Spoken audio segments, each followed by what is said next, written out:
Премиерот Зоран Заев и лидерот на опозицијата Христијан Мицкоски денеска излегоа со изјави во врска со преговорите за името. Заев од струга порача дека е оптимист, дека ќе се најде решение каде ќе се сочува достоинството на двете страни и кое граѓаните на крајот ќе го потврдат на референдум. Лидерот на ВМРО ДПМН Мицковски пак се жали дека немаат никакви информации за текот на преговорите, но оти ги охрабрува двете влади да најдат достоинствено решение кое не би го нарушило македонскиот национален идентитет и конечно да се стави крај на ова прашање. Во однос на референдумот и дали тој би успел, Мицковски вели дека тоа зависи од многу фактори.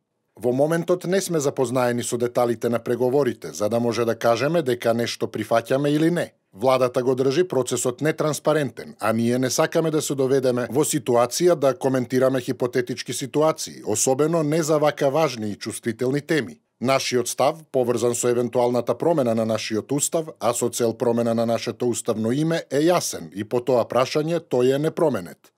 Изјави лидерот на ВМРО ДПМН за независен весник. Уверување дека Грција и Македонија може да го реша спорот за името, испрати и комесарот за проширување Јоханес Хан. Вчера ТВ Нова, повикувајќи се на дипломатски извори, објави дека Република Нова Македонија, Северна, Вардарска и Република Македонија Скопје, сите со македонски превод, напишани на латиница, се предлозите кои Нимиц ги ставил на маса во Њујорк. За јазикот пак се предлога да биде македонски, повторно на латиница, или пак Official Language of Република Северна Македонија, или пак Горна, со можност другите земји да изберат дали ќе го преведат или не, додека пак за националноста има две опции, македонски на латиница и во зависност од името, например од Република Северна Македонија. Ни социјалните мрежи веќе почнаа шегите како името на Македонија ќе се изговара на официјални спортски, политички или музички настани, со оглед на тоа што буквата Ј во нашето име на англиски се изговара како Дж, па според тоа Македонија би била Македониџа. Оно што треба да не загрижува е што новото име се предлага да биде за севкупна употреба, односно дека ќе треба да се менува и уставното име.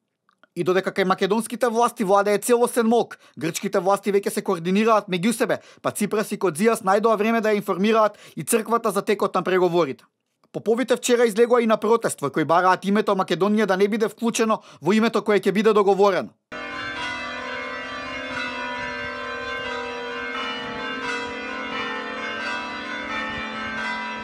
Професорката Тања Каракамишева се уште не е убедена дека Грција ќе прифати во името на нашата земја да стои Македонија и дека Ципрас намерно го пушта каменос да ги каже позициите на земјата. Но јас и понатаму го делам ставот и чувството лично дека Грција нема да попушти со терминот Македонија да биде содржан во нашето ново име. Може тука да очекуваме така што тука во овој меѓупериод ние само ќе бидеме дополнително притиснати.